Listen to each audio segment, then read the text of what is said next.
Bismillahirrahmanirrahim. Assalamualaikum warahmatullahi wabarakatuh. Para jamaah Al-Asran rahimakumullah.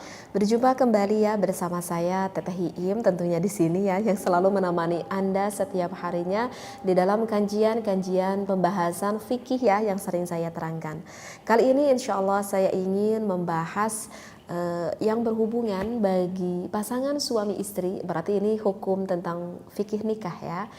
Bagi para jamaah Al-Asran sebelumnya mohon untuk berpikir positif, mohon untuk berpikir bijaksana karena setiap apa yang saya sampaikan ini adalah bersumber dari kajian ilmu, yang mana ilmu apapun itu semuanya adalah bermanfaat asal kita niatnya lillahi ta'ala saja ya.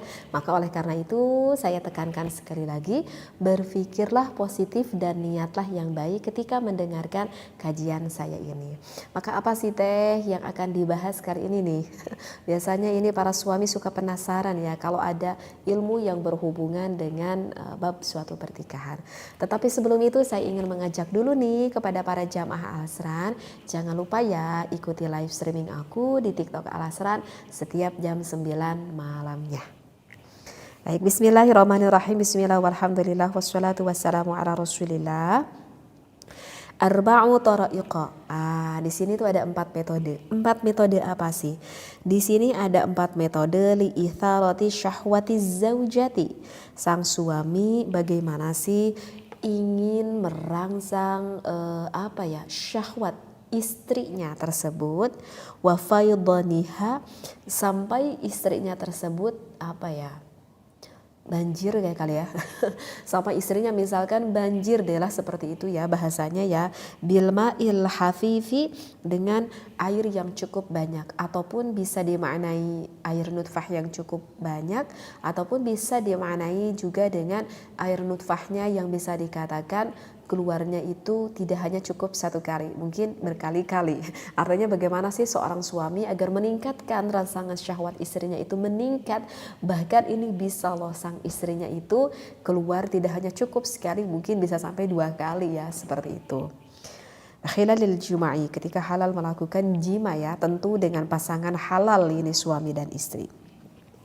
Maka untuk trik ataupun untuk tips yang pertama yang saya bacakan di dalam kitab Asrarul Jima' ini, al-ula, yang pertama itu jangan lupa wahai suami, dan ini kebanyakan sang suami itu lupa ya akan ini, apa? Ad-du'a'u.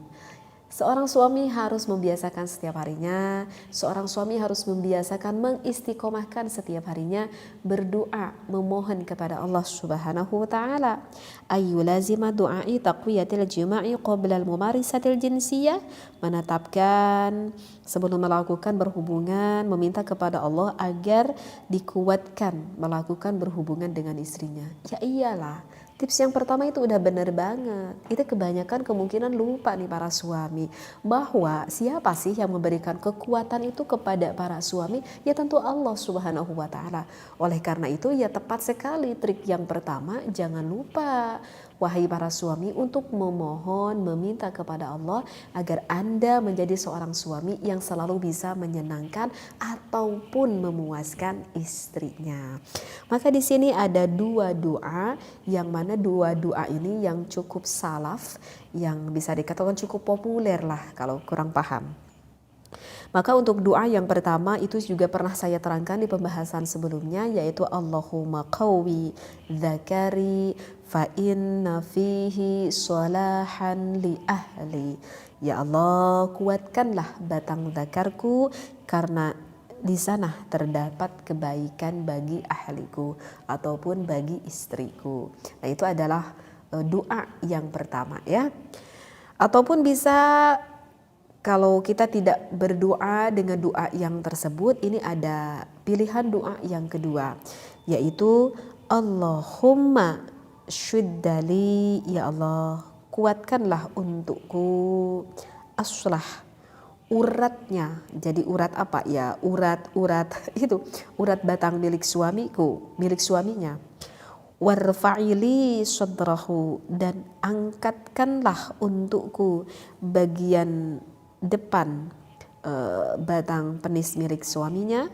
Wasahil alayya mudakhalahu, dan mudahkanlah masuknya batang zakar tersebut, wa makhrajahu dan juga keluarnya, warzukni dan rizki, dan berilah rizki kepadaku, ladzatahu, ladzata itu apa ya, kelezatan lah ataupun kenikmatan lah, wahabli dzurriyatan shalihatan dan berikanlah kepadaku keturunan yang salih, tuqatilu fi sabilika yang berperang pada jalanmu. Jadi ini untuk doa yang kedua ya.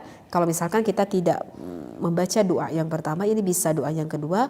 Allahumma syiddali aslah warfa'ili sadrahu wa sahil alayya mudkhalahu wa makhrajahu warzuqni ladzatahu wa habli dzurriyatan shalihatan tuqatilu fi sabilik. Kalau doa yang kedua ini agak panjang ya. Sepertinya akan banyak memilih para suami membaca doa yang pertama ya, yang pendek. Allahumma qawwi dzakari fa inna fihi shalahan li ahli. Bisa doa yang itu juga ya. Itu adalah untuk tips ataupun trik yang pertama bagi seorang suami. Sekarang apa nih Teh untuk trik yang keduanya? Untuk tips yang keduanya itu adalah wasaniyatu al-muda'abah. Maka para suami jangan lupa kepada istrinya harus sebelum melakukan berhubungan jangan lupa untuk mencumbu rayu dulu istrinya. Wal mulamasatu dengan saling bersentuhan kulit, wal qublatu jangan lupa mengecup istrinya. Mengecup apa? Apa aja yang disenangi istrinya. Wasu'alu. Nah ini. Dan ini yang kemungkinan yang banyak dilakukan oleh para suami, wasu'alu. Sang suami itu tidak bertanya kepada istrinya. Minaz zaujati anil a'dha'il mansyudati. Harus bertanya kepada istrinya dari anggota tubuh manakah yang diharapkan oleh istrinya. Fil mula'abah di dalam mencumbu rayunya. Wal mulamasati dan sentuhan, li'anna likulli imra'atin mizajan khassan wa khususiyatan. Kenapa?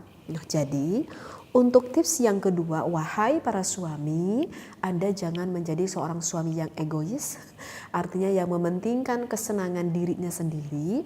Tetapi kalau ingin sampai istri Anda mendapatkan suatu kenikmatan di dalam melakukan hubungan tersebut, maka seorang suami harus bisa dulu meraba akan perasaan istrinya. Artinya yang pertama ya harus disenangkan dulu hati istrinya agar nanti sang istrinya dengan penuh sukacita, dengan penuh sukarela dapat juga membahagiakan suaminya. Jadi tidak ada merasa suatu tekanan, tidak ada merasa bahwa ini adalah suatu beban, tapi pikiran istri itu merasa bahwa hal ini adalah merupakan sesuatu hal yang begitu menyenangkan. Dan jangan lupa bagi seorang suami itu harus bertanya kepada istrinya, misalkan yang bagian mana sih yang paling sensitif, yang paling senang, yang paling kamu mau disentuh oleh aku, misalkan seperti itu. Dan untuk tips yang kedua ini berarti menunjukkan bahwa seorang suami dan istri itu harus ada komunikasi khusus di dalam pembahasan ini. Jadi apakah itu penting? Sangat penting sekali. Jadi kalian sebagai yang sudah berumah tangga, komunikasi itu bukan hanya komunikasi mengenai perihal ekonomi di dalam keuangan rumah tangga saja, bukan hanya saja berkomunikasi misalkan mengenai bagaimana pendidikan anak kita sajakah. Hal ini pun harus sangat dikomunikasikan. Dan ini tuh bisa berubah-ubah. Artinya bisa berubah-ubah itu ya mungkin saja kejiwaan seorang istri ketika awal pengantin itu berbeda ketika sudah mempunyai anak satu. Awal pengantin itu istrinya tidak terlalu stres, bahagia terus karena belum ada beban dalam hidupnya, tidak ada beban untuk mengurus anaknya. Ketika sang istrinya sudah mempunyai anak satu, mungkin sudah mulai ada sedikit beban karena harus mengurus anaknya. Yang mana hal itu baru diketemui di dalam kehidupannya. Sekarang aku harus bangun setiap malam, sekarang aku harus menyusui, sekarang harus ini itu. Dan itu bisa mempengaruhi akan mental seorang perempuan. Apalagi kalau misalkan ditambah anak 2, ditambah anak 3. Nah, ini memang yang harus betul-betul dikomunikasikan antara pasangan suami istri. Karena kehidupan yang terjadi setiap hari di dalam kehidupan kita itu akan sangat mempengaruhi sekali akan hormonal, apalagi tentang hubungan seksualitas tersebut. Jadi untuk tips yang kedua, intinya harus ada komunikasi yang baik antara suami dan juga istri. Wasalisatu, dan untuk yang ketiganya, al-jima'u wa idkhal adz-dzakari ila farji zaujatihi, melakukan berhubungan, memasukkan hasyafah kepada farji sang istrinya, ma'a mura'atil asalibi, serta menjaga gaya, mungkin ya, gaya melakukan berhubungan, wal mubuli, dan cenderung al-marghuyati, yang disenangi min bainihima, antara suami dan juga istri. Nah, untuk tips yang ketiga, apa sih yang harus dikomunikasikan? Yang harus dikomunikasikan itu adalah perihal gaya. Penting di dalam berumah tangga. Mungkin ketika kita awal berumah tangga ya, kata suaminya kepada istrinya, mungkin karena kita belum berpengalaman sehingga gayanya ya begitu saja.